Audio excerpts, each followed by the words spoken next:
আমরা দেখলাম যে এটি যে চিঠিটা আসছে ওখানে আছে 19 আগস্ট থেকে, তো আমরা তো কেউ জানি না।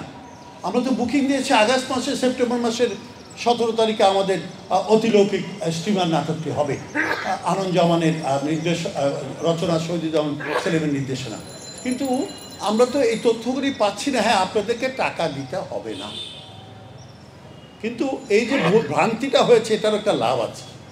সেটি হচ্ছে আজকে আমরা একত্রিত হয়েছি এবং আমাদের সব দাবিগুলো নিয়ে একত্রিত হতে পারছি। এটি তো শুধু এটা নয় যে আমাদের প্রণোদনা দিতে হবে বা আমাদের শুধু হল ঠিক করে দিতে হবে, তা তো না। আমাদের হলের সারা দেশের সরকারি হলগুলোর ভাড়া মওকুফ করতে হবে 1 বছরের জন্য, শুধু শিল্পকলা না, সকল হল। দ্বিতীয়ত হচ্ছে যে প্রণোদনা দিতে হবে, যেটি দাবি আছে, সম্পূর্ণ একমত। এবং আরেকটি বিষয় হচ্ছে শিল্পকলার ভূমিকাটা আরও বেশি অ্যাসার্টিভ হওয়া উচিত সব ব্যাপারে। শিল্পকলার ডিজি সাহেব যদি বলেন যে প্রণোদনা দিবেন, না দিলে আমি শিল্পকলার লোকজন নিয়েই আমি এখানে আপনাদের ইয়েতে মানে কী বলে, আমরা এমন একটা কলম পেন ডাউন স্ট্রাইক করব, আমরা সবাই সাথে থাকবো। আমি নিশ্চিত করবে এই কারণে লিয়াকতুল লাকি শুধু শিল্পকলার ডিজি তা তো না, লিয়াকতুল লাকি বাংলাদেশের নাট্য আন্দোলনের অন্যতম প্রধান ব্যক্তি এবং সে খুব জনপ্রিয় একজন মানুষ। আমাদের প্রতিনিধি হিসেবে আমরা তার অভিনয় দেখে খুব আনন্দ করি। এবং আমি আপনাদেরকে একটা কথা বলি, তিনি আমাদের মাননীয় প্রধানমন্ত্রী বঙ্গবন্ধু কন্যা শেখ হাসিনার খুব স্নেহবান। উনি এই কাজটি করা উচিত বলে আমি মনে করি। মন্ত্রী মহোদয় আমাদের সম্পূর্ণ আমাদের সাথে আছে। মুশকিলটা কি হচ্ছে, আমরা আন্দোলন করি কার সাথে? সংস্কৃতি কর্মীরা।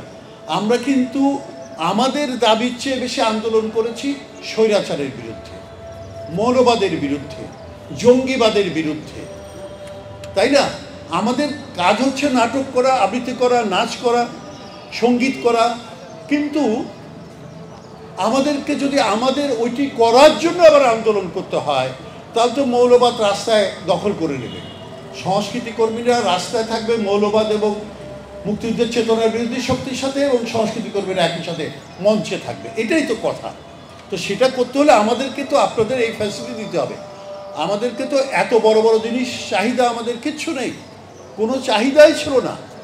চাহিদাটা হচ্ছে আমি যেন ঠিক মতে নাটকটা করতে পারি, নৃত্যটা করতে পারি, আমি যেন ঠিক মতে আবৃত্তি করতে পারি।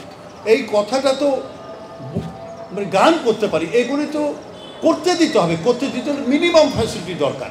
এই মিনিমাম যে ফ্যাসিলিটি সেটি হচ্ছে যে দাবিগুলো করা হয়েছে সেগুলো।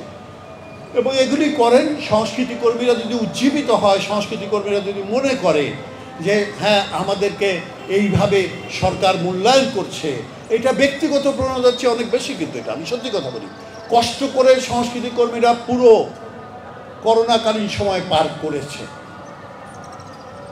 পরিবার নিয়ে না খেয়ে থেকেছে, কিন্তু চর্চা ছাড়েনি। কিন্তু দরকার এই জায়গাটি, ওই যে আসে না, যারা খুব ধর্মে বিশ্বাস করে তারা তারা মন্দিরটা ভালো চায়, যারা খুব ধর্মে বিশ্বাস করে তারা তার মসজিদটা পরিষ্কার পরিচ্ছন্ন এবং ভালো চায়।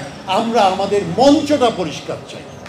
আমার পরিষ্কার কথা, মঞ্চটা সহযোগী করতে হবে, আমাদের সহায়তাকারী হতে হবে আমাদের পারফরমেন্সের জন্য।